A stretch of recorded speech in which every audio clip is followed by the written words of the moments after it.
Welcome back to my YouTube channel, my live stream. This is Jacob Cast 2024. Gonna do my Monday Night Raw review. Please, you guys hit that like button, leave a comment. Please subscribe to my channel. Let me know in the comment section y'all want to see more. Now we will talk about what happened tonight on Monday Night Raw. We will talk about the news and rumors, the bill going into Survivor Series, War Games. My video is gonna be about an hour long. My video is sponsored by JD from New York, Fightful Pro Wrestling, Salmos the Sound Off, Wrestling Inc., Post Wrestling, and the other podcaster that I know. I'll make it about an hour and 20 minutes long. We'll see how it goes. Now I had to pause my the show so I can go back and review some matches. Now, as I said, the show it's still 2 hours. The show was pre-taped because I'm just doing Saudi Arabia. Monday Night Raw was not live; it was pre-taped. It's still in Saudi Arabia. They said it's the first Raw in Saudi Arabia. Now, the way how the show was being built, the show started off with Liv Morgan and Raquel Rodriguez and Dominic. Then they got interrupted by Bianca Belair and Jade Cargill. Then they did a battle royal to see who would face Liv Morgan for the Women's Championship. Io Sky won the battle royal, but it seems like they're building to Jade and Bianca going after Liv Morgan. Probably going after the title. I think they might defend the title against Liv and Raquel. Now we did get there is some more tension with the New Day. We took out the Wyatt Sith. Doing another vignette. They kidnapped the Miz and think the Miz is working with the Final Testament. Our Raiders had a great match. They beat the New Day. They're now the number contender to face Judgment Day for tag team titles. When that will be, I don't know. But that being set up, we did get Dragon Lee defeated Chad Gable in a very good match. We got Gunther in the Bad Day 7 with Luger Kaiser.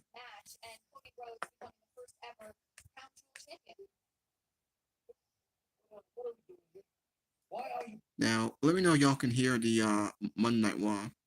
All the way asking questions about that undeserving Cody Rhodes who got nothing but lucky at Crown Jewel.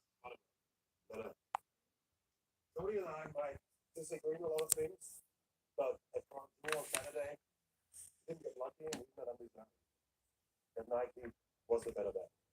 Okay, well, let me ask you about your World Heavyweight Championship then. Can I get your thoughts on the competitors in tonight's Fatal 4-Way match to become the #1 contender to your title? Yeah, obviously it's three very capable performers and Dom.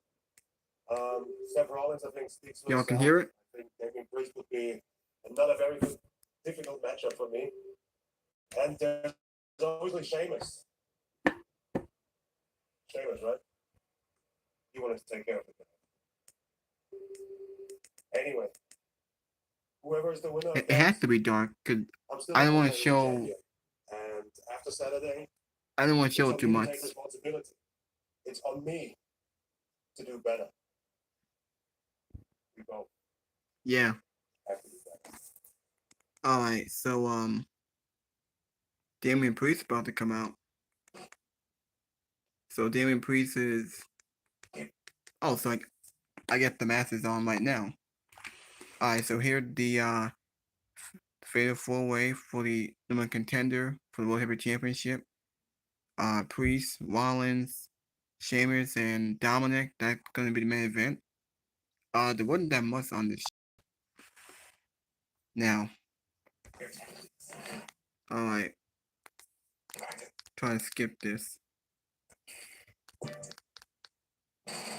What's next for the Now we know SmackDown's gonna be live in Buffalo, New York.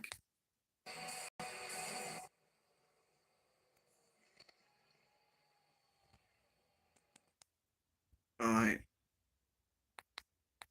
Man, look at that. Dominic, he still had like, well, Judgment Day had like a different music or something.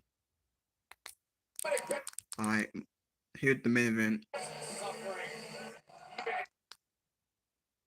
World champion in Saudi Arabia. A year and a half. Alright, so the main event for the Fatal 4-Way is on.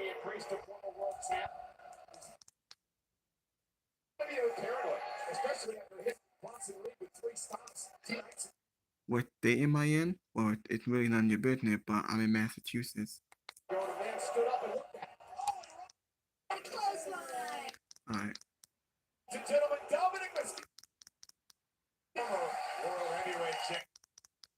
Board members can try our new. Sheamus in position for the 619. Sheamus gonna make Dominic. Oh, Bronson Reed. Bronson Reed came out. Bronson Reed came out. He came out in this main event match going after Seth Rollins. So it looked like the feud's not over. They're still gonna feud. Trying to beat him to the punch, realizing Reed's here for him, but Reed dropping Rollins into the apron. Damn, look at that. Massive clothesline, and now Bronson Reed gonna clear up our announce table. Bronson Reed and Rollins are still gonna feud. Sheamus, 340. Bronson Reed attacking everybody.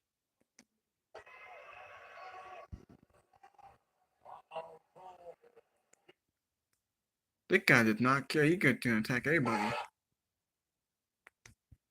Future, there's nothing distant about that. Oh, you can see the fury in the He attacked everybody.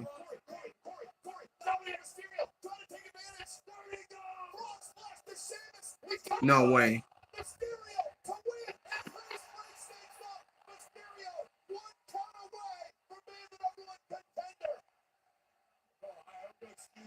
How about to say, with Dominic gonna win?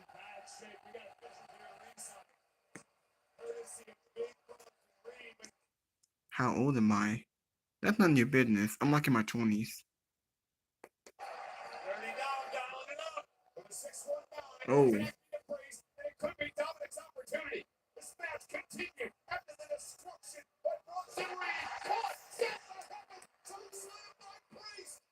Ah, you're gonna win.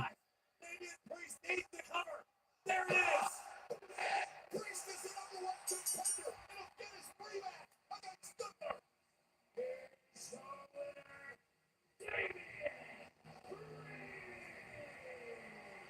It was a chaotic fatal four-way. Five, if you count Big Bronson Reed, the effect he had, changing the entire complexion of the matchup. Wait, who said I was a baby? Why would you think I was a baby? Of course I'm not. I'm a grown man, man. Well, the main event just ended. Damian Priest just won the Fatal 4-Way. He pinned Dominic, so Damian Priest will face Gunther for the World Heavyweight Championship. Do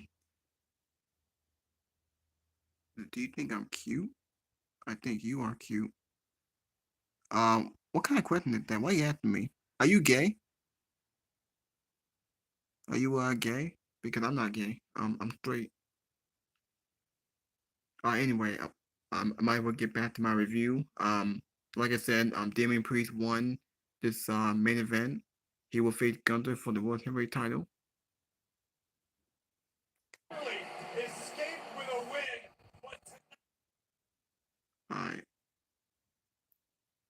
So it looks like that's how the show gonna end.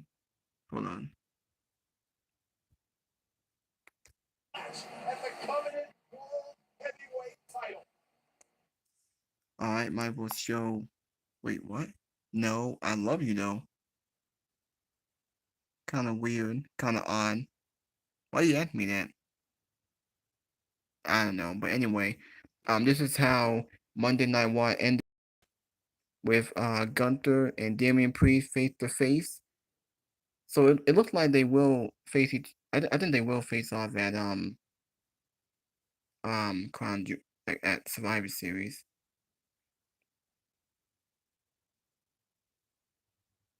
Yeah, so I think it's gonna be Damian Priest and Gunther at Survivor Series. It gotta be a Survivor Series. It just makes sense. Because these two have unfinished business. Because you got to remember, Damon Priest got screwed at SummerSlam because of Finn Balor. So we could get a one-on-one, or maybe a triple threat. I'm not sure. But I'm looking forward to it. These two guys have great chemistry. It might be Seth Rollins, but Seth still going to feud Bronson Reed. So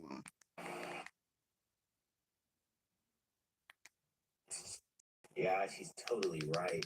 15 grams? Super bad for you. I can feel. all right. Now let's go in to my now let's go into the review, ladies and gentlemen. Let's talk about what happened on the show tonight. The backstage news on talent release. Sami Zayn addressing the bloodline. More games are being set. Braun Breaker. I didn't see this segment. I missed this. Braun Breaker with backstage with Adam Pearce. Karrion Kross and Braun Breaker issued threats to Adam Pearce. Are these two gonna feud? Wouldn't make any sense.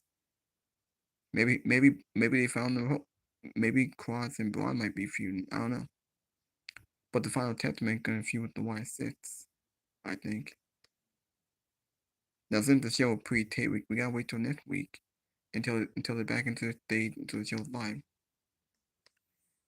We did get a segment back here with the Judgment Day getting into a confrontation with the War Raiders. Hopefully the War Raiders win the tag team title from Judgment Day. Good time they lose. Alright.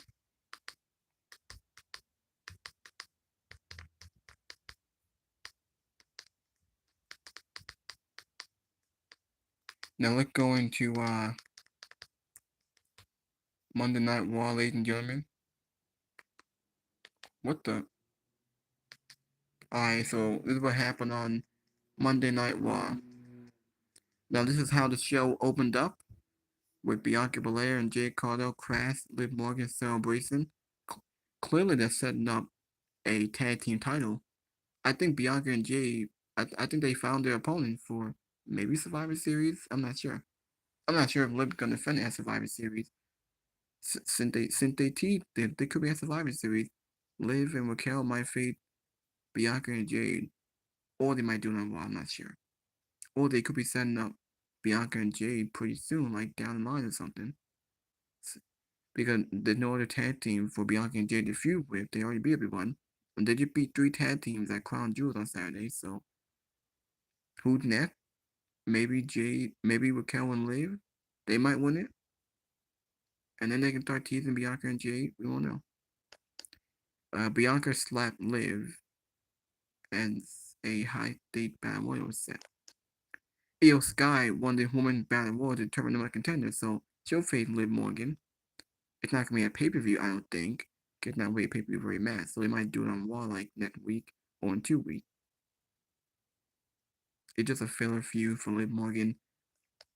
I think they are gonna do the tag team match with Liv and Raquel going after Bianca and Jay for the tag team titles because there's no one else for them to feud with. And who knows? I mean, Bianca and Jay could challenge Liv for the Women's World Championship. It's a possibility. I think that could happen.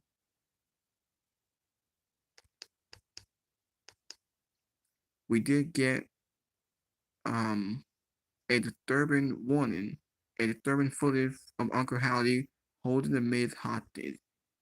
He held him hostage here. He put duct tape on his mouth. They actually showed a scene from a long time ago when the Miz were talking to Bo Dallas and Curtis Axel back when they were the Miz Tarans. Remember that? They also brought it up here. Now, the reason why the Miz was tied up like this, Uncle Howdy wanted to know, is the Miz working with the Final Testament? And he said no. I don't think we saw the Final Testament tonight. Hopefully next week. I want to see the Miz feud Uncle Howdy. The War Raiders got a win, a big win, after the critical New Day argument. Now we know the War Raiders will face the Judgment Day for the tag team title pretty soon. Maybe like in a week or two, I think they'll win the belt. Hopefully, finally get the belt off the Judgment Day. Because Judgment Day does not need them. They don't. I'm glad that they're back in the War Raiders. No more Viking Raiders. The War Raiders is much better. I I think they are setting up the New Day to break up and split. I think we will get that Kofi and Xavier heel turn. I wonder where did Big E fit into it. Is Big E gonna come back? Big E was on the pre-show for Crown Jewels. Hopefully he comes back and he gets involved in this. I think we are close to the 10-year anniversary of when the New Day became a faction. I think we're getting close to that. Now, the other thing I want to talk about is everything with the bloodline.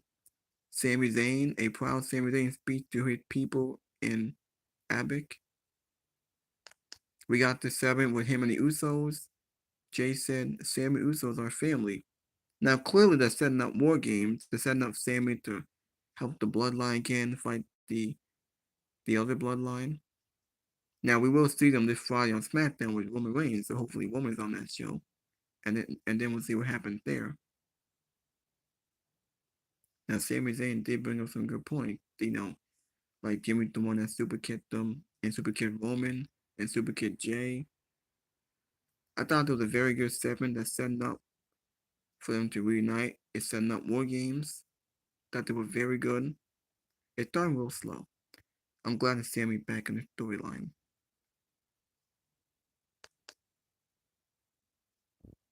Ivy not attacked Zelina Vega to lead Dragon League win over Chad Gable. And then we got the Fatal 4-Way with Damian Priest win the Con Fatal 4-Way. I thought Dominic was gonna win. I think they almost trolled that Dominic might win, but not. Damian Priest was the right guy. Sammy wasn't gonna win. And he's a solid mid carder. He's going after Braun Breaker in the Intercontinental title win. Seth Rollins, he wasn't gonna win because Bronson Reed came out and attacked them. He attacked Rollins, he attacked Priest, Sammy, he pretty much beat up everybody. But Damian Priest was the right guy to win. He pinned Dominic. It could be him and Gunther, probably a Survivor Series. Unless they add someone else in it. Was that really it on this show? Well, the show was pre-taped, so it wasn't really much.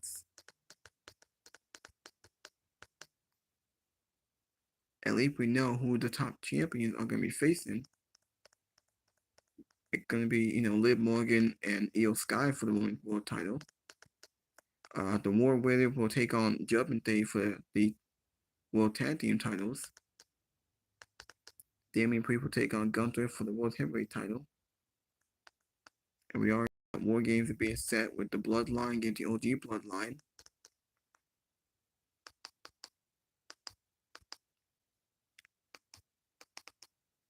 We didn't really see that many Birthday 7. We saw this Birthday 7 and this, and that was it. I don't know what's going on with Braun Breaker. Is he going to face Karrion Kross or what? He could hopefully face Sheamus down the line.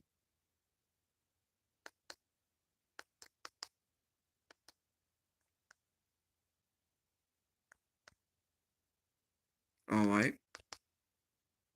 That's it.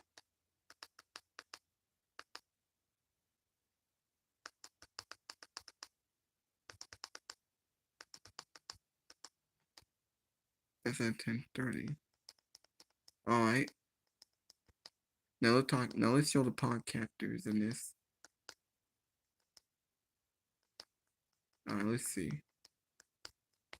That was No DQ who just made his. There's a voice that said, Oh, come on.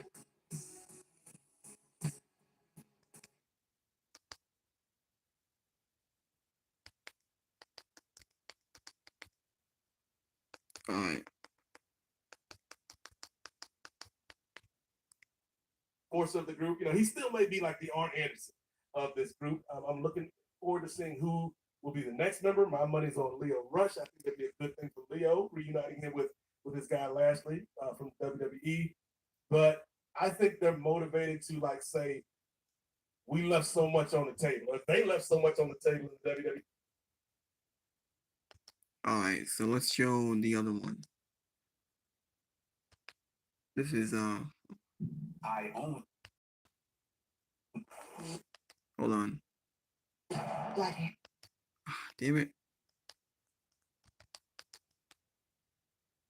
wrestling side, but yeah, being a bad guy, being someone you don't like, and then seeing him do the silly stuff, the serious stuff, the broke Corbin going to NXT, and now he's again the biggest shock to me is I feel like you could put him anywhere and he's gonna work. Having someone that versatile is so rare. Where you could have him in a if you a feud with Akira Tozawa, he'd make it great, and then you could next week put him in a feud with Roman Reigns, and he'd find a way to make it work. Like that's so crazy, that versatility in pro wrestling, and he had it. Backstage news on talent, global retirement match. Backstage news on Indy Hartwell and Tegan not resign Baron Corbin. Baron Corbin responded to fans who believe WWE fumbled the bag with him. F3 Tegan Knox comments on release. Ready to show people what they have missed. And we got an update on Goldberg WWE retirement match. Alright. Now let's go into JD from New York. Go on the Fightful. And I don't remember a single one of them. I can't remember.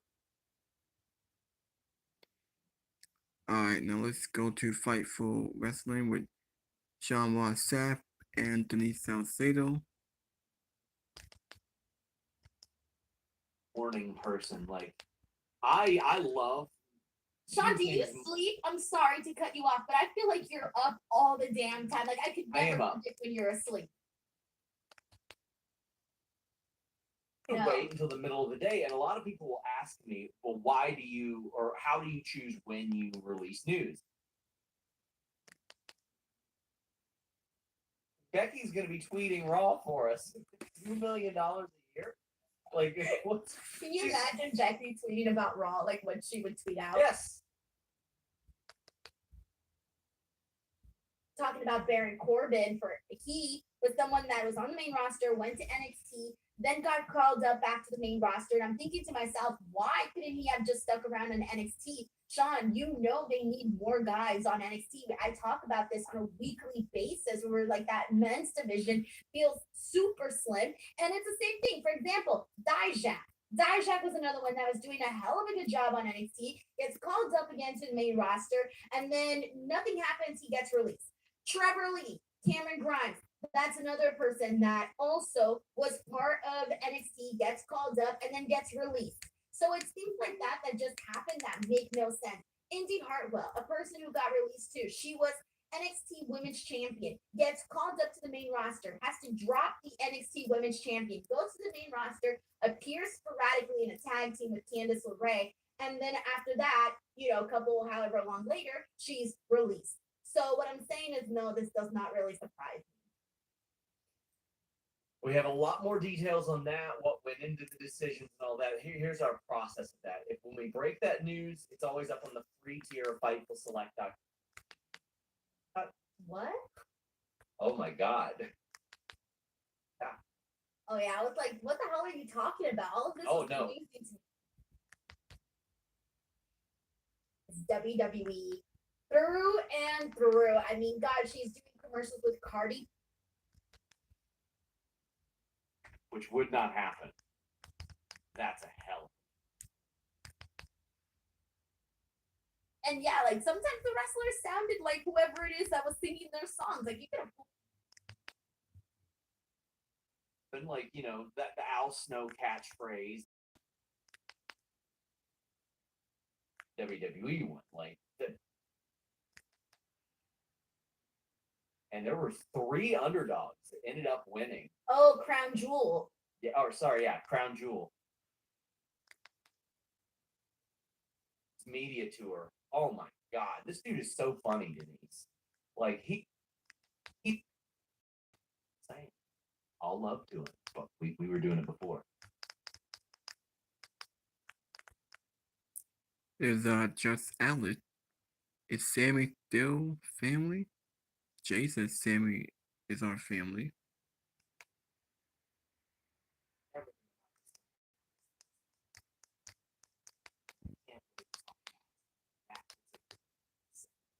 When we get to it. And yes, you don't need me to tell you, That was the best part of the entire. Not saying that the show itself wasn't all that great.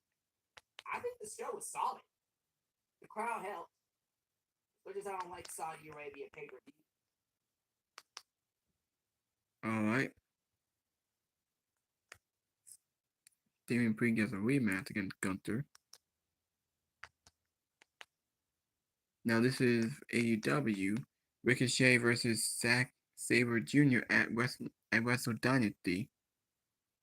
It shows Ricochet on the microphone here. Now that's gonna be pretty soon. NXT at the 300 arena. AEW discuss Hurts make it.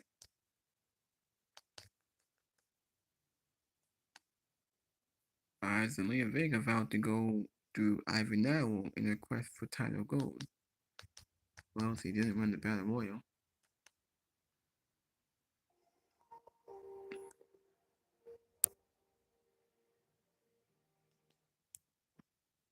But if you want to put that little tag team.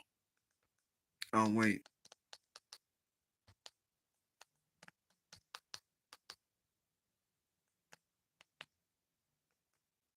Oh yeah, I almost forgot. There's some news and rumors here.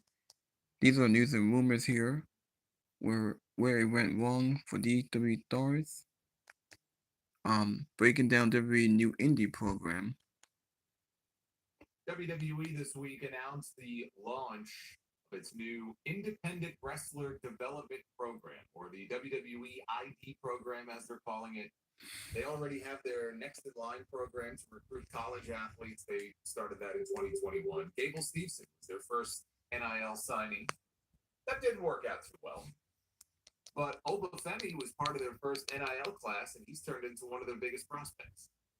This is like a companion program to that, but for independent wrestling. They're not partnering with indie promotions, which is an important distinction to make that I think a lot of people have either overlooked or I don't know if they're just not aware of the fact that this is not tied into indie promotions per se, but with select training schools and individual wrestlers themselves. The point is to establish a pathway for them to one day join WWE. Doesn't mean they will, but they kind of get first dibs, and maybe one day they'll end up working for the company. In a press release, they said under the program, WWE will provide prominent independent wrestling schools with the WWE ID official designation, with the goal of providing new trainees and existing talent at these select institutions with enhanced developmental opportunities. Booker T's Reality of Wrestling out of Houston, Cody Rhodes' Nightmare Factory out of Atlanta, Seth Rollins' Black and Brave Academy out of Davenport, Iowa, Elite Pro Wrestling Training Center out of Concord, New Hampshire, and Knock X Pro Academy out of Los Angeles, which is Rikishi's school, are the first ID independent wrestling schools to earn the official designation. Additionally, WWE ID will identify top independent wrestling prospects with an official prospect designation and support their developmental journey by providing financial opportunity and assisting with training, mentorship, and development, including access to world-class facilities, best-in-class ring training, athletic trainers, and more. WWE ID will give fans the opportunity to follow the paths of these standout prospects on the independent wrestling scene through curated behind-the-scenes content, as well as highlights and matches showcased across WWE's social platforms. So what is this, breaking this down, what does this mean for WWE? What does this mean for these schools? What does this mean for the independents? For WWE, they get first crack at top prospects. That's really what it boils down to. And for the schools, it's a great deal because they get the WWE seal of approval, which makes them more attractive to prospective students. And for the ones that run their own shows, they're going to have access to NXT talent that WWE may send for more seasons. They've scaled back a lot on house shows. I'm not just talking main roster, but NXT. Someone like a Sol Ruka, for example, and I checked on this. She has not wrestled on an NXT live event since the end of August. Lola Vice, September 20th. Javon Evans, September 27th. They're not running as many shows. All right. announced the launch of its Alright, so that was indie. That was the Indie Development Program Pro and Possible Cons. That was Saul Monster talking about new independent wrestling development, WID program, including the pros and potential cons of such a program, and why some fans need to chill out with Doom and the Groom. Thinking this is the beginning or the end of the independent wrestling scene. He was able to talk about that. Now let's talk about Solomon to see what he had to say.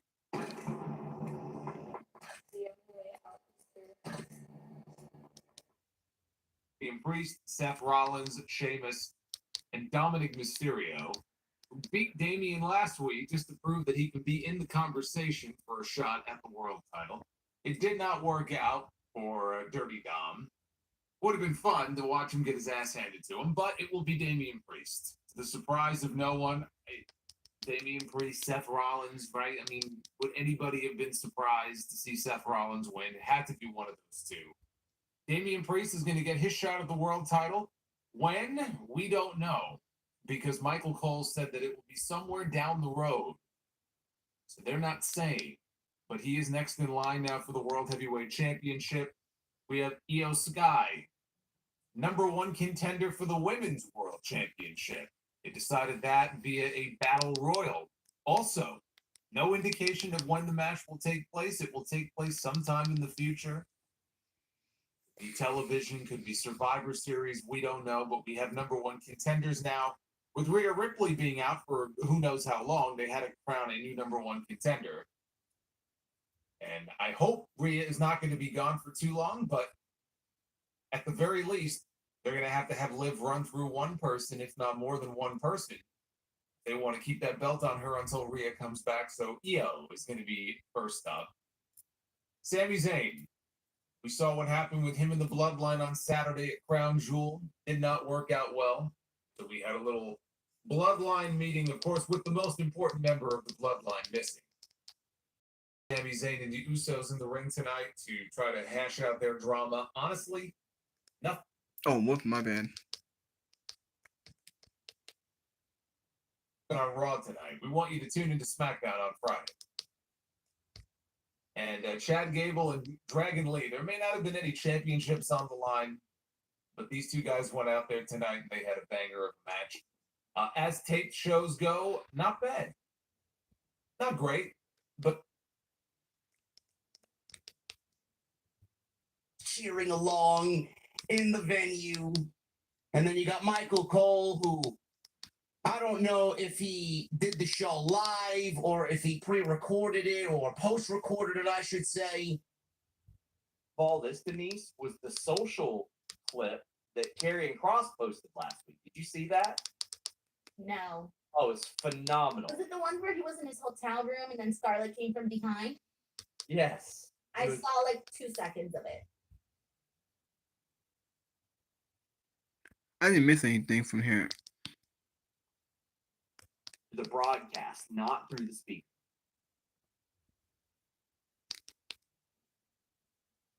In a long time. And there were 3 underdogs that ended up winning. Oh, Crown Jewel. Yeah, or sorry, yeah, Crown Jewel. There were 3 underdogs that ended up winning between Cody, Liv Morgan, and I can't remember who else, but Liv Morgan kicked off this show, cuts a promo. She's got, like, to me, like, let your crowd chant, "You deserve it," to Liv, and don't Liv, Raquel, and Dominic more than I like the Judgment Day in totality at this Because point. the Judgment Day has hit an expiration date, Sean. They hit it already. Like they brought down that tag team division. Carlito has like one funny moment here and there. It just doesn't feel. JD McDonough. I mean, the biggest thing that we talk about JD McDonough is his head, and that's it. And it's the same joke that we've been playing over and over and over again. Has there been anything new to say? Denise, let's just say I helped lead that charge. You did, yeah, you did. Me and Seahawk were talking about how big this dude's head was before anything. You got to do that, Denise, because Rhea Ripley got hurt and they ain't built anybody. Yeah, that's what it is. And which sucked because I think that we should have known. It's funny because when they announced the Battle Royal, I thought, well, it can pretty much go any direction because there's nobody that's like a clear cut person. The only person that I can think of that would be the best option was Io Sky, and then it ended up being Io Sky. So I thought, okay, great, awesome. That was the right choice to make, but truthfully, it could have gone any direction. Because they have not built anybody up. Denise, I had somebody on the Fightful Report podcast pose an interesting Q&A question. And they were like, just to clear up, somebody says, wait, you can hear pipe in noise. Incredible crop of NXT talent right now. Sorry to see that new crop of talent that has just been completely dominating that show. Like they are the reason to tune into NXT. And so, I mean, God, we're about to see on Wednesday this 5-on-5 where you got. But except when you're in one with me, then I don't really like them that much. Oh yeah, that's right. Remember when I eliminated you? I mean, Hornswoggle eliminated me from one too. What do you want? So what are you saying? You just suck, Sean? Maybe you shouldn't be in wrestling anymore. Maybe you shouldn't wrestle or be in clusterfucks or Royal Rumbles or anything or Battle Royals. No, listen, I could say that I'm never wrestling again, and if somebody says, "Hey, be in this Rumble match," I'll just be in the Rumble match.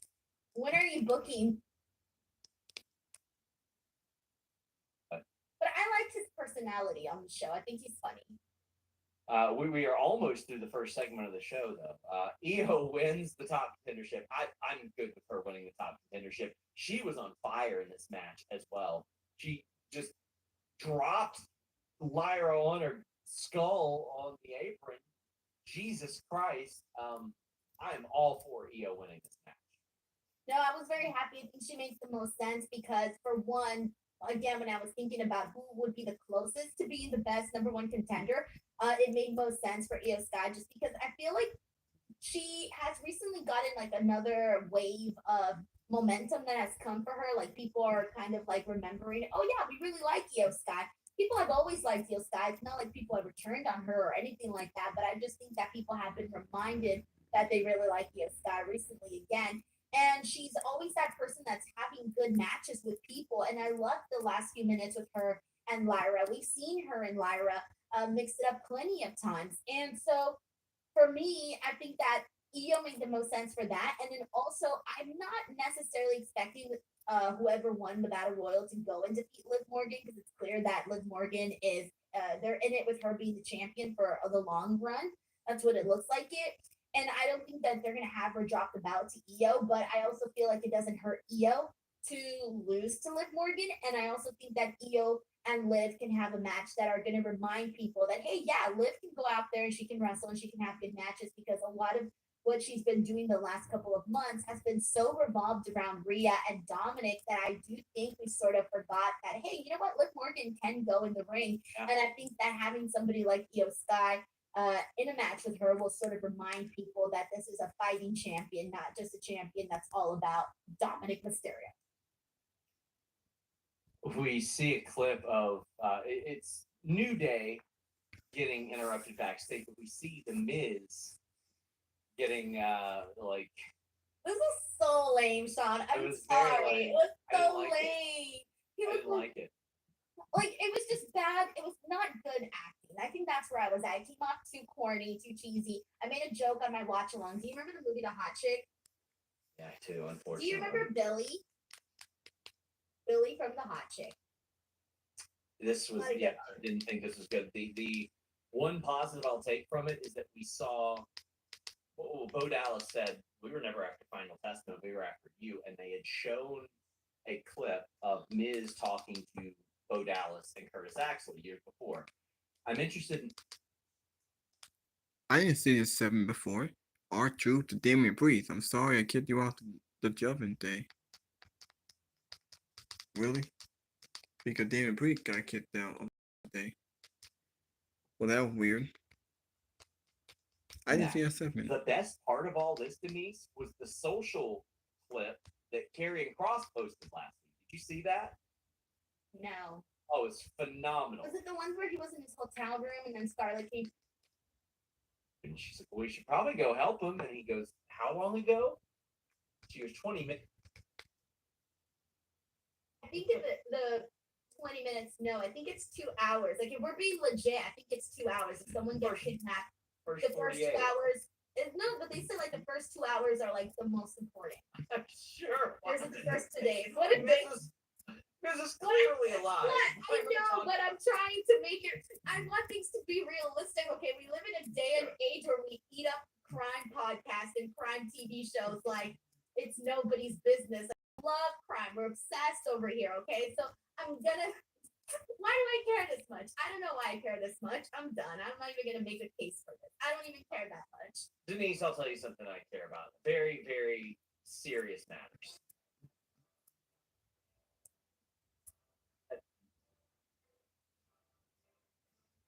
Very, God, I can't hear you. you can't.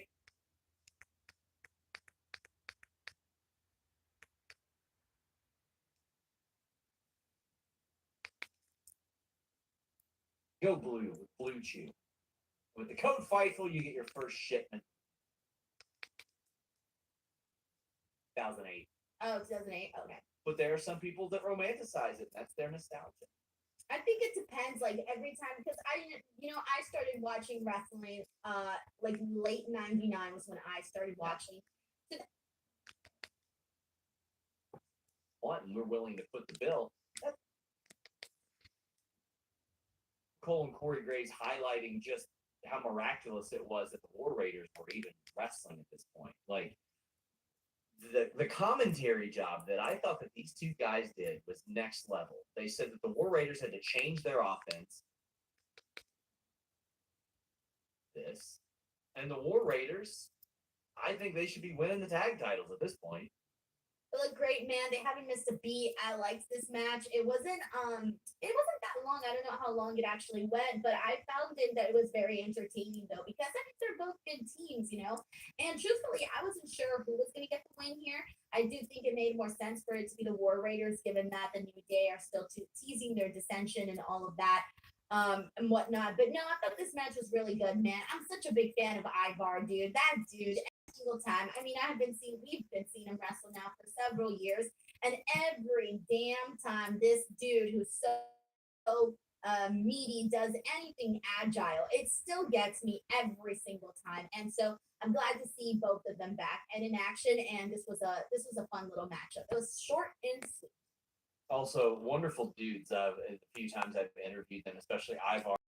Very generous state actor. Like I was the last in his line, and it was cut off at a media day we did. Oh, that was the one where I was in line for Kevin Owens for a whole hour, and then once it was like two people in front of me, they took him out, and then I saw you doing your interview.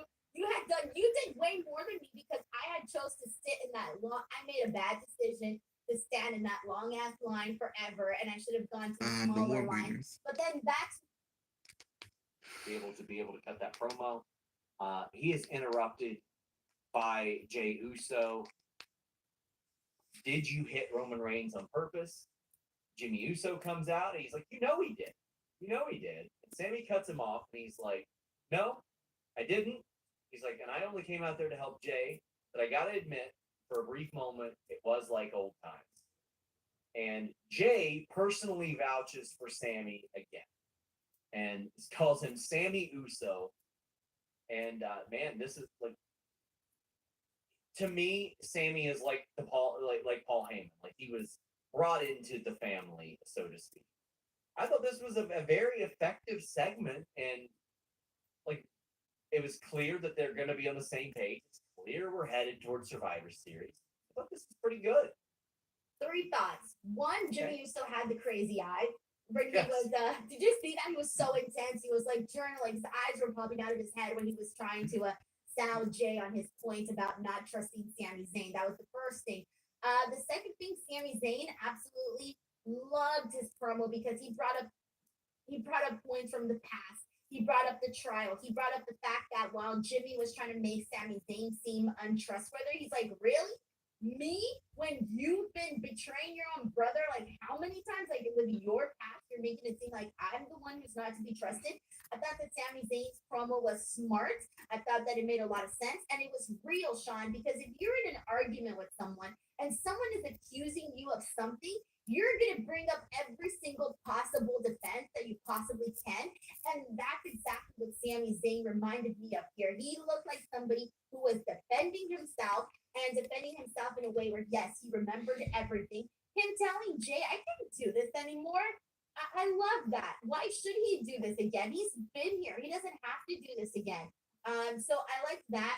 And then my third thing was I love that no matter what, Sami Zayn could still garner sympathy in this whole entire storyline because even afterwards, as he was walking out and Jay referred to him as Sammy Oos, I was like, oh, teardrops. Like, yes, this is exactly what I like from Sammy.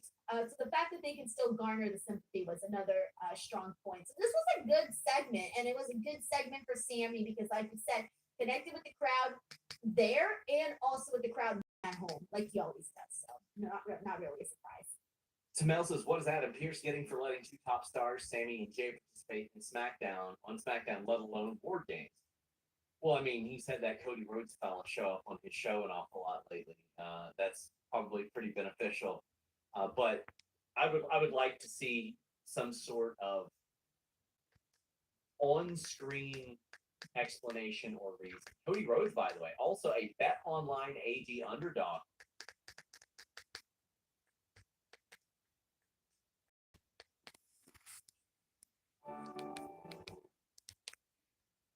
This is the Google Pixel Oh, come on. 5 reasons why these pads These are damn the commercials, absolute man. go-to. Jeez. They have an amazing cooling effect. You guys have heard me say Team Liv against Team Rhea is the only option that really made any sense for a women's War Games match. Because otherwise, you're just doing it for the sake of doing it. Well, now Rhea's out of the picture. I don't know for how long, but she ain't going to be a Survivor Series. So if we assume she's going to be out of Survivor Series, you just lost the potential Team Liv against Team Rhea. What good option do you have left? Realistically, for a women's War Games match, they're better off not doing it. My suggestion, and then I saw that apparently Ava is going to be making, the general manager of NXT, is going to be making a special announcement on NXT this week. Because I was thinking about this. There's no purpose in doing a women's War Games match with main roster talent that are just thrown together for no real reason. I would be okay if they wanted to do, let's say, Team Io against Team Liv, but do it in like a traditional Survivor Series elimination match. Because I would love for them to maintain the old elimination format, just one match, every year, kind of like a throwback. And that I would be okay with. But if you're going to do a women's War Games match, I'm just saying, Ava is teasing a major announcement of some kind for this week's NXT, which, by the way, is airing on Wednesday. Just keep that in mind. It's not airing on Tuesday this week. So my suggestion, I would take the women who are all lined up right now for a 10-woman tag on NXT this week at the ECW Arena. Because what a sight that was last week on the show. You had all the baby faces lined up. And Io is still Only 19 on the minutes. breakup.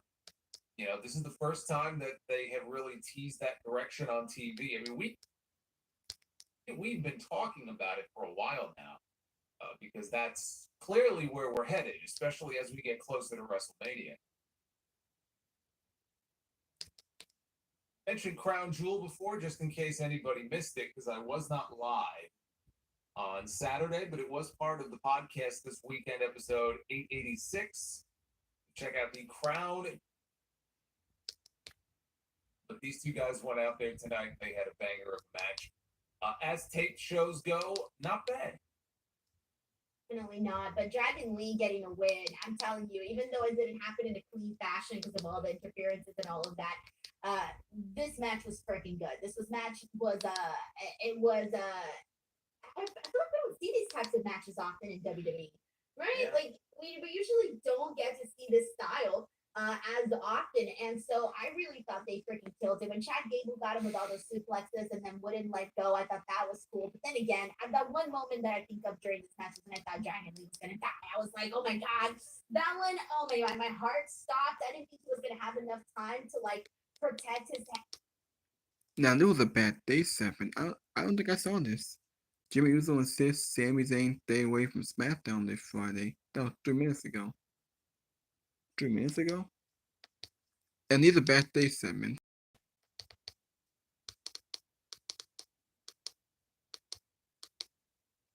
Let's see if I missed anything else. I do see some bad day segments that I may have missed. R-Truth and Damian Priest and Sami Zayn and Jey Uso back here. And I mean, all of it just made me so nervous, but it ended up being a crazy visual. But no, this match was a lot of fun. Chad Gable reminding us once again why he's constantly a gem on the show. Of course, his booking could definitely be better, but hey, at least he's going out there and having some good matches. Stories, because it's starting to get a bit redundant even in the Triple H era. Like, there's a lot of interference going on in these matches, like way too much for my liking. And this was another situation of that where a really fantastic match ended with that. Main event it happened. Shows too. Yeah, it's I think it's all every over the single week. place. You can't give him a clean win. A little bit. It meant in the DQ. But R-Truth met Damian Priest.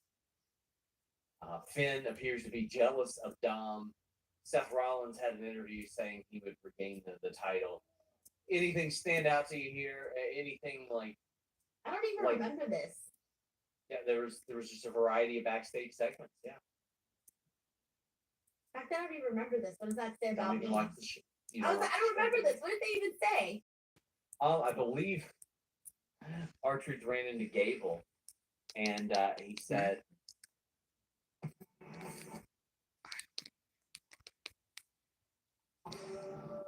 enough of these damn commercials.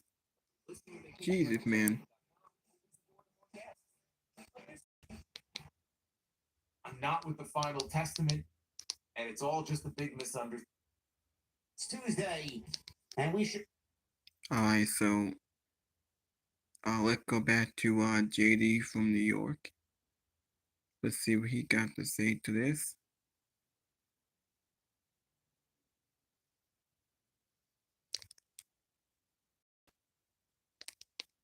And that's WWE's thing. They're going to go to Saudi Arabia for 2 times out of the year. Triple H said that the partnership is not going anywhere. They will be partners for the long-term foreseeable future. So this is something that we're going to have to just kind of, and at this point, I think we should all just kind of sit back and just get used to it. But that's not going to stop me from complaining about the fucking quality of the shows. It doesn't matter where the shows are. The shows could still be good. The shows could still be exciting. The shows still could tell story instead of being lazily thrown together just for the sake of putting on a pro wrestling show, going in and going out. This show desperately needs something, man. I don't know what it is. And I'm not really ready to submit to the show needing to be 3 hours. I'm not going to do that. The show could be 2 hours, but it could certainly use better story, and it could use more energy. It could use a little bit more creative juice in the 2 hours, which we have not been seeing as of late. A lot of that has to do with CM Punk and Drew McIntyre being off television. You take CM Punk and Drew McIntyre off of television, and things are going to get boring pretty quickly. And it goes to show you how those two made a lot of people look forward to what they were doing and the stories that they were telling. There was just a different energy when you had those talents on the show. And it goes to show you that CM Punk's energy is absolutely 100% sorely missed on this show, as is Drew McIntyre's. I don't know what they will be doing going into Survivor Series. I know CM Punk has already made his desires known about wanting the World Heavyweight Championship. I don't know if he's going to challenge Gunther at Survivor Series or Saturday night's main event. I don't know. But hopefully CM Punk will be back very, very soon. The show needs something. And I can't wait to get Monday Night Raw in the Netflix era. I can't wait to get this show off the USA Network. I can't wait to get WWE back to doing business on Monday night, because there was a nice stretch where Monday Night Raw was doing some big business.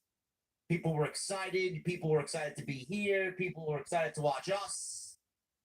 I just feel like all that energy has gone down the fucking toilet. I don't know where that energy has gone. I don't know why people are just so disinterested all of a sudden. And I know that there are other things going on. Right now it's presidential week. It's election day tomorrow. So people are probably very worried about what's to come tomorrow.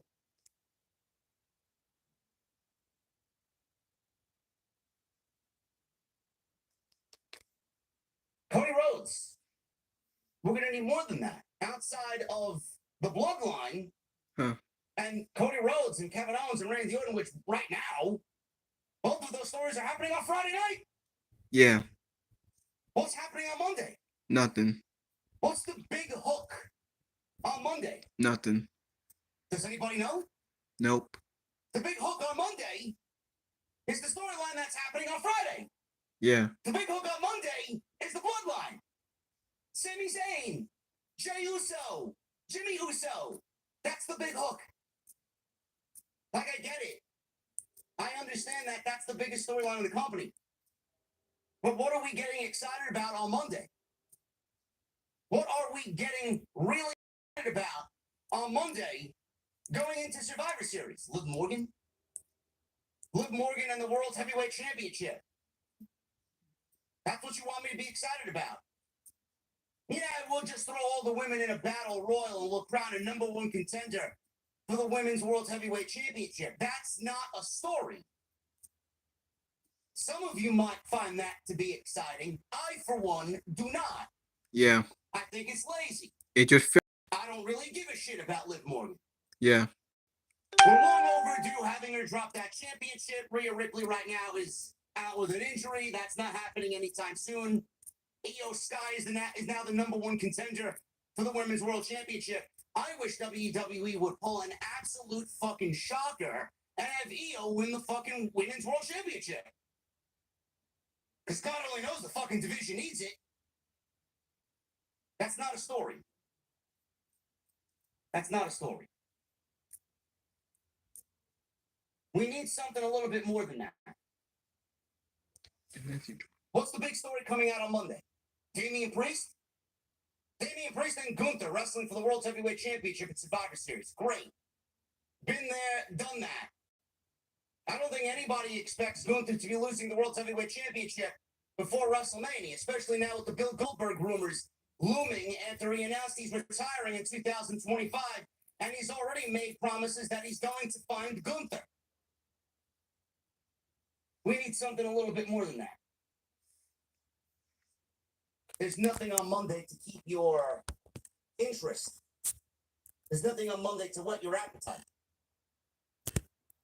Friday has the story, Monday does not. Before it was Monday having the story, Friday really didn't have anything because Roman was missing for 4 months. And Cody was in random matches with no real story. Everything is flip-flop now. It has nothing to do with the show being 2 hours either. Monday Night Raw can be 2 hours.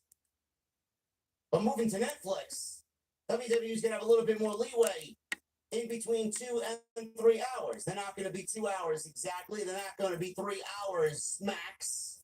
It's going to be somewhere in between. They're going to use that 3 hours as a buffer, as a stop. And I can't wait for that because still, to me, I'm in the mentality when I sit on my couch with my coffee on a Monday night, I still feel like I'm in preparation mode for a 3-hour Monday Night Raw. And before the show is over, before everything is over, I'm still waiting for that extra hour. I'm still waiting for more. And by the time the show ends, I'm left asking, that's it? That's all we got? It almost reminds me that WWE did the same thing when they were in their last months on Fox. They didn't really put anything towards those last couple. This is exciting and interesting. God bless the shows come off. I think they're fucking boring. Sue me. We need more on Monday night. When Raw was at 3 hours, they were the best show. And something a little cool. We may end up getting a 4-on-4 Survivor Series traditional Survivor Series match with both of them on opposing teams. Tonight, easily the best part of the show. He had a face-to-face, heart-to-heart with Jey Uso and Jimmy Uso, which resulted in Sami Zayn and Jimmy Uso getting into a verbal argument back and forth with Jey Uso in the middle, and Jey Uso rescinding his comments from last week saying Sami Zayn is not, he doesn't know anything because he's not a part of the bloodline, to this week saying that Sami Zayn is absolutely family. He may not be blood, but he is family more than anything, and he is Sami Uso. And Jey Uso has now told Sami, please come to Friday Night SmackDown and speak to the tribal chief on Friday. So let's all hash this out on Friday Night SmackDown. So it will be Sami Zayn, Jimmy Uso, Jey Uso, and Roman Reigns all sitting down together to discuss what happened at Crown Jewel, where Sami Zayn accidentally gave Roman Reigns the haluva kick after a mistimed situation with Solo Sikoa. But he did come out and try to save Jey Uso from the bloodline. So I thought that was a great segment. And like I said, Sami brings a level of emotion to the story and to the show that nobody else can really go out there and duplicate. And Liv Morgan. Liv Morgan is the Women's World Champion. She's also the first ever Women's Crown Jewel Champion. She had that big, fancy, gaudy, ugly ring on. And WWE is parading her around with the ring. Cody Rhodes, I'm assuming, will do the same thing on Friday night. She needs a #1 contender. And she was gloating that she is the greatest women's champion of all time. She's not. Nowhere even close to that accolade as Liv Morgan. But Bianca Belair was in the building. And she had a problem with Liv Morgan calling herself the best on Monday night, when Bianca Belair herself is the longest. So WWE had a battle royal to determine a new #1 contender. And at the same time, WWE is planting seeds for Liv Morgan and Raquel Rodriguez tag team against Jade Cargill and Bianca Belair for the women's tag team championships. I don't know exactly where this is all going, but the one big thing is that WWE is slowly planting the seeds of a Jade Cargill and Bianca Belair split, which I hope comes sooner rather than later. And that was basically Monday Night Raw. That was basically Monday Night Raw in a nutshell. We'll talk about how all of this came about. We'll break everything down right here. This is the good.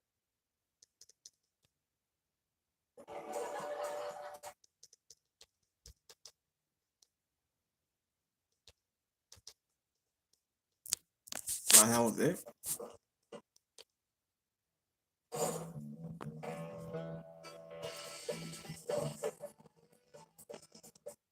Pay-per-view price is getting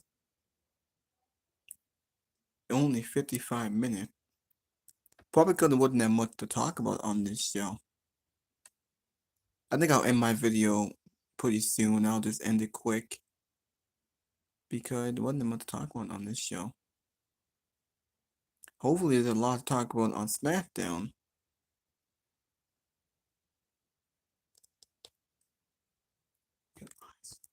I think they should be winning the tag titles at this point. They look great, man. They haven't missed a beat.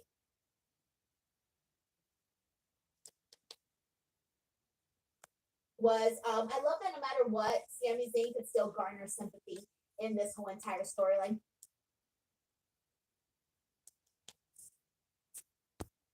Oh, definitely not. But Dragon Lee getting a win, I'm telling you.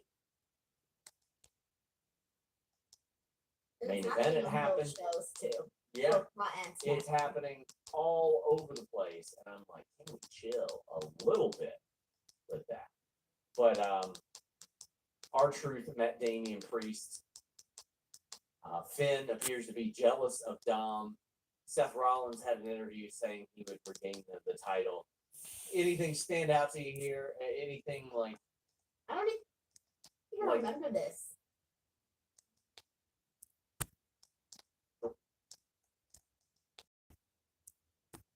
What was the other one, Sean? What twice 30 World Heavyweight Champion? Whatever. He was first one when they brought it back. Okay. So we've seen Seth Rollins do that as well. We don't need to see Seth Rollins as World Heavyweight Champion again.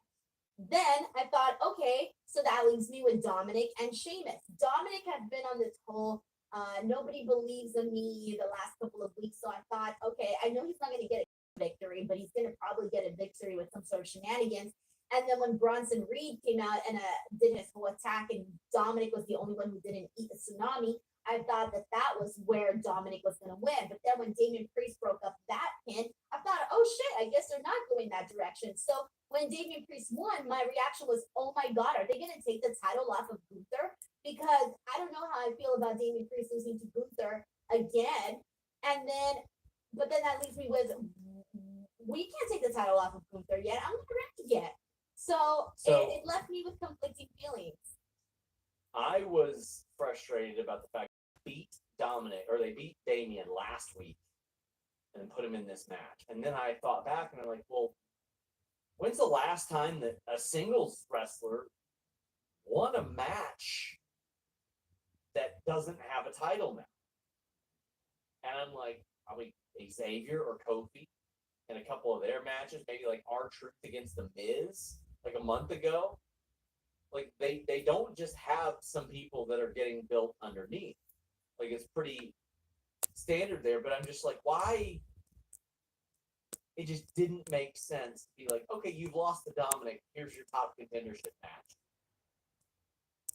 Then why can't Bronson Reed be in this match as well after he just lost to Seth Rollins? He's got cause to be mad at Adam Pearce now. Because if Damian Priest can get in losing to Dominic, why on earth can't Bronson get in losing to Seth Rollins?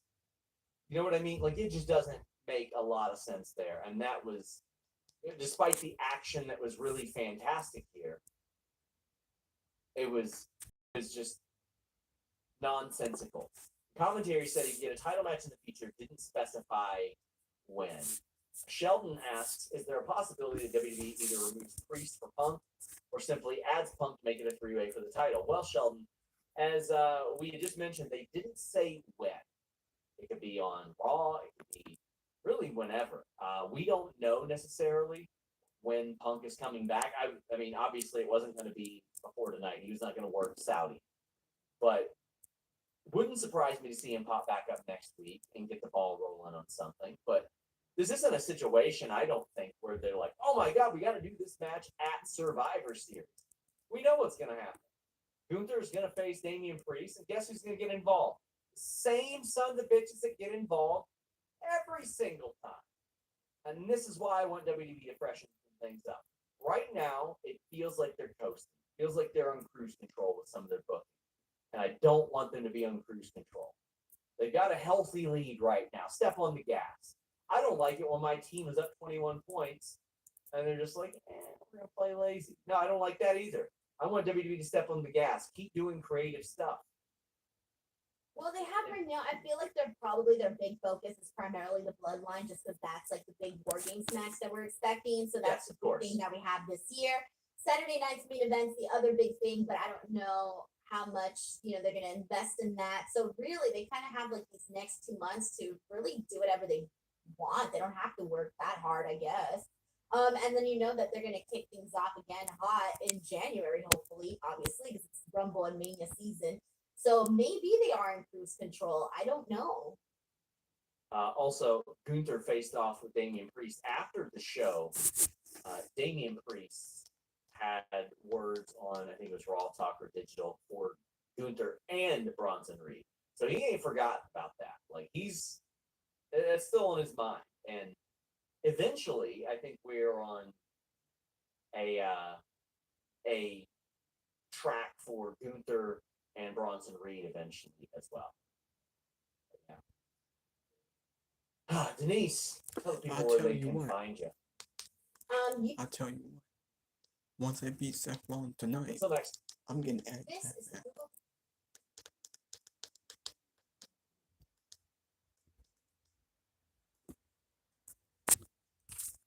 Alright, so there was another bad day segment.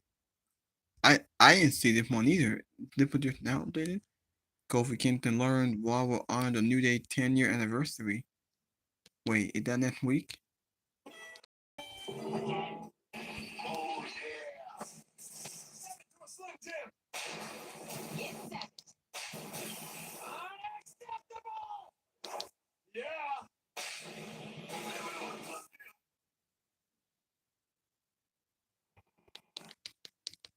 10-year anniversary. Is that next week? I'm not sure.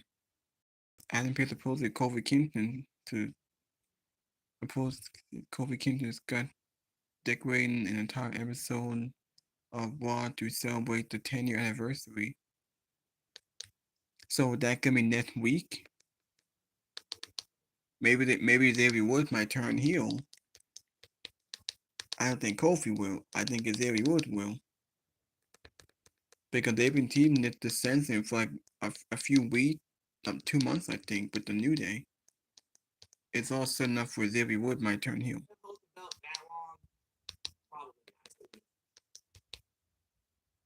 Lose to Cody, and he's pounding the mat in frustration, and he doesn't attack Cody. You know, Kaiser doesn't come out. They don't double team him. He gets up in Cody's face. He kind of points his finger at him, and he's saying something to him, and he shakes his hand. He pays respect to the man. And he comes out here on the show, and he says, look, I got beat. Better man won. Cody didn't get lucky. You know, I wasn't distracted. He didn't make any excuses. It's refreshing because I'm not used to seeing a top heel say these things and act like that in WWE. It's nice. It's what sets him apart from so many people that have played that part before, you know, been a top heel champion in this company. That's what separates him from so many other people that came before him. And it's just a unique part of his presentation that I appreciate. And also, I think it's a sign that one day he's got it in him. He's got it in him to be a great babyface too. Not yet. There's time way down the road in the future. But I like the War Games announcement a lot better. So we'll see what happens on Wednesday. But EO is now the #1 contender. EO and Liv. I would absolutely pull the trigger. I don't know what WWE's thinking. I don't know where they're going. I would shock everybody. Because I know everybody's like, oh, well, Liv Morgan's got to drop the title to Rhea Ripley. This is the second time this year that Rhea Ripley has been injured. I don't even know where she got injured. The only thing I can think of is the last time that she was in the ring. It might have been at Bad Blood. I'm not really sure. Might have happened at one of the random Raws following Bad Blood. It might have been, from what I went back and watched, it might have been one of Liv's Code Breakers or one of Liv's Oblivions that gave Rhea Ripley a broken orbital. I don't know where or when, but people are telling me that it could be a 2 or 3 month absence for Rhea Ripley. It's pretty shitty. Now, I know that Rhea Ripley is supposed to win that championship from Liv Morgan, and that's the way the story's supposed to come to an end. Sure. But are we going to have Liv Morgan on Monday night holding the championship hostage until Rhea Ripley gets back healthy? I don't want that to be the WrestleMania match. I did not anticipate that being the WrestleMania match, nor should it be the WrestleMania match. I said either Saturday Night's Main Event or Monday Night Raw Netflix debut. WrestleMania is dragging it out all the way till the end of April, Easter. To do what? Take the title off Liv when we should be taking the title off Liv now. If Rhea is not able to do it in the next 3 months, then we move on to someone else that should. The division and the belt are not going to do any good being on Liv Morgan if Rhea Ripley is going to be out for 3 months. Somebody Exactly. else needs to step in and a drastic decision needs to be made. Exactly. I would like to spice things up, to be quite honest with you. Yeah. Io Sky seems like the right decision to me. New Day. They were interviewed by Kathy Kelly. Xavier Woods said that they should have won the number one contenders match last week, and they would have if Chad Gable didn't interfere. Kingston raised his eyebrow at the comment because it wasn't Chad Gable who caused them to lose. The New Day fucked up. They got problems, and their problems continue to be major. Kingston said the War Raiders didn't win straight up, and it didn't go down the way Woods wanted. Woods and Kingston are there, and Woods said Kingston dropped the ball because he's the one that got beat. Kofi Kingston suggested he watch the tape. Kofi Kingston gave Xavier Woods the ball to run with it and call his own plays, and Kofi would follow along. He did exactly that, and Xavier Woods blew it last week. They argued. All of a sudden, we see the feed cut to a Wyatt 6 video. Uncle Howdy and Bo Dallas. We see Miz strapped to a chair with his mouth duct taped, and he's wearing an Uncle Howdy mask. Bo Dallas removed the mask to reveal the Miz kidnapped. Looked like a scene of Hannibal Lecter. Miz says they wanted Final Testament. I can give you Final Testament. I am not in Final Testament. You want Final Testament. Dallas, who was not dressed as Uncle Howdy, who was just there as Bo Dallas.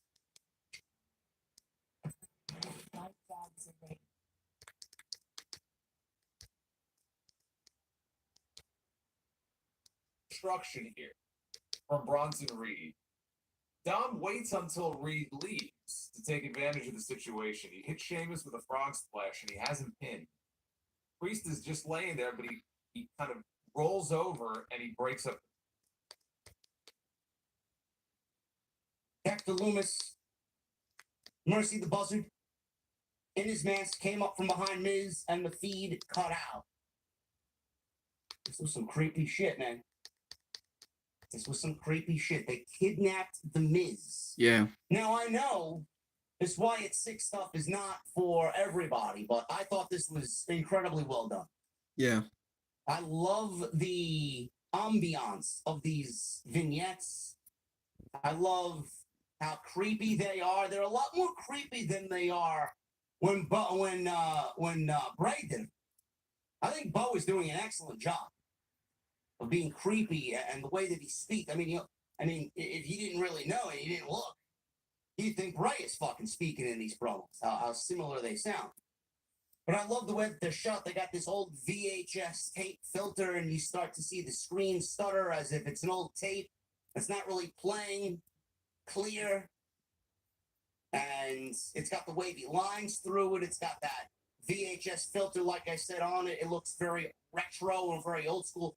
I thought these were incredibly well done. I think the Wyatts, right now, we're all asking for them to be something a little bit more substantial on the show. But you see where Triple H has slotted them on the show. They are not an act that can be on the show every week. They're not a show, or an act, rather, that's going to be on the show and wrestle like you'll see a Bronson Reed or a Seth Rollins or a Chad Gable.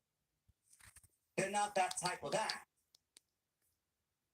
Well, December 14th or whatever the date is of that show. Now, the main event I thought was very good. The Gable match with Dragon Lee, very good, also worth checking out.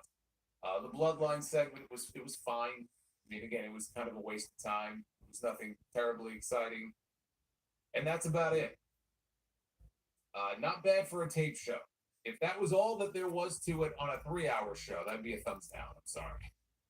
But Raw's 2 hours. We got 2 really good matches.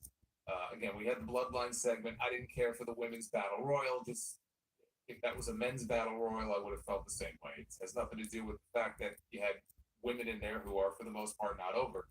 I just didn't think the match was terribly interesting. but there was enough on the show. I thought that for a tape show, it wasn't bad. On the whole, I'd call it a pretty average episode of Raw. They'll be live again next week, and we'll see if we get any of these title matches on TV or if they're going to save them for a big show. You know, it was kind of weird how they just didn't specify for the men's or the women's. They didn't specify for any of them, you know, when they're going to be taking place. What did you guys think of Raw from Saudi Arabia? The very first episode of Raw ever from Saudi. 68.3% thumbs up. 31. And now they've come back, changed their approach, changed their style, and are ready to take over the tag team division as healthy as they could be. So Michael Cole did a very good job of telling us they are back on Monday night. And the New Day, there's no better team than the New Day for them to beat, because right now they are struggling. We got to commercial break after about 90 seconds. Come back from the break. Ivar had Xavier grounded. And like I said, Well, I think I made this video long enough. Just want to say thank you for watching. Thank you for all the support. Hit that like button. Leave a comment. Please subscribe to my channel. I'm going to end the video right here. I think that's all there was on this show. This like you've grown up, Nate, of someone that values democracy, that looks at kind of the tenets of what. Well, yes, I'll see y'all later.